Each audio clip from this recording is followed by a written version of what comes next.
আজকে আমি তোমাদের সাথে এমন একটা রেসিপি শেয়ার করব যেটা মা আর বেবি দুজনেই খেতে পারবে এবং তার পাশাপাশি এটা কিন্তু বাচ্চাদের জন্য সকালের নাস্তা হিসাবে বেস্ট একটা খাবার।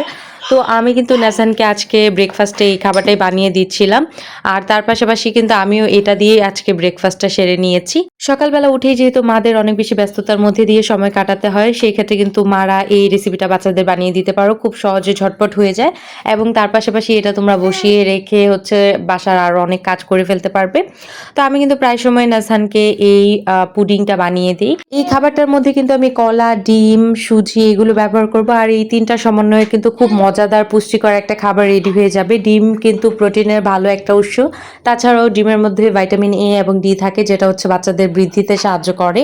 কলা বাচ্চাদের ইনস্ট্যান্ট শক্তি যোগাতে অনেক বেশি সাহায্য করে এবং যদি সুজির কথা বলতে চাই, সেই সুজিটাও কিন্তু খুব শক্তিশালী একটা শর্করা। এটাও বাচ্চাদেরকে খুব তাড়াতাড়ি শক্তি প্রদান করে। দেখা যায় ৯-১০ মাসের বাচ্চারা অনেক বেশি ছুটাছুটি করে, অনেক বেশি লাফালাফি করে, সেই কারণে তাদের অনেক বেশি শক্তি ক্ষয় হয়। তোমরা যদি হচ্ছে এরকম সুজি, ডিম, কলা একসাথে মিশিয়ে একটা পুডিং বানিয়ে দিতে পারো, তাহলে কিন্তু বলা যায় যে বাচ্চারা এটা খেয়েও মজা পাবে এবং তার পাশাপাশি তাদের শরীরে কিন্তু ইনস্ট্যান্ট শক্তিও আসবে। আর এই সুজি কিন্তু বাচ্চাদের হেলদি করতে বা ওজন বাড়াতে সাহায্য করে। কলাও ওজন বাড়াতে সাহায্য করে।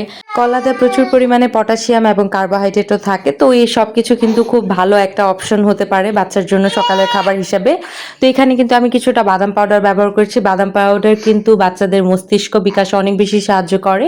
তো এই বাদাম পাউডারটাও কিন্তু চেষ্টা করবে তোমরা ব্যবহার করার জন্য। যদি না করো তাতেও কোনো সমস্যা নেই, কিন্তু আমি হচ্ছে এখানে বাদাম পাউডার ব্যবহার করব।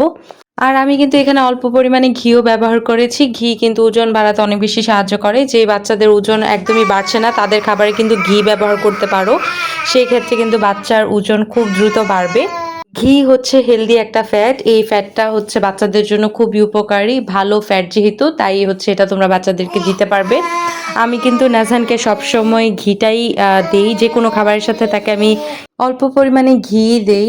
তোমরা চাইলে হচ্ছে এখানে বাটারও ব্যবহার করতে পারো বা হচ্ছে নর্মাল তেলও ব্যবহার করতে পারো, কিন্তু আমি নাজহানকে প্রথম থেকেই ঘিটা দিয়ে সব খাবার বানিয়ে দিই।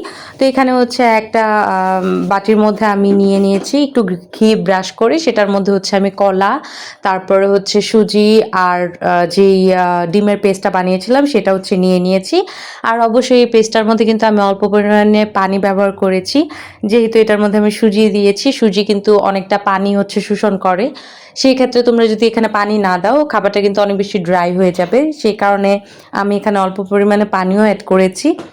তো এখন হচ্ছে আমি এটা একটু ভাপিয়ে নিব। ১০ থেকে ১৫ মিনিট ভাপিয়ে নিলেই কিন্তু খাবারটা রেডি হয়ে যাবে। আর এই ভিডিওটা কিন্তু অনেক দিন আগের। আমি যেহেতু ইদানিং ভিডিও করতে পারছি না, বাবু একটু অসুস্থ তাই। তো আমি আগের ভিডিওটাই তোমাদের সাথে একটু শেয়ার করলাম। এখনও নাজহান হচ্ছে অনেক চিল্লাচিল্লি করছে, কিন্তু এটার মধ্যে দিয়ে আমি চেষ্টা করেছি তোমাদের সাথে এই ছোট্ট ভিডিওটার সাথে শেয়ার করতে পারি।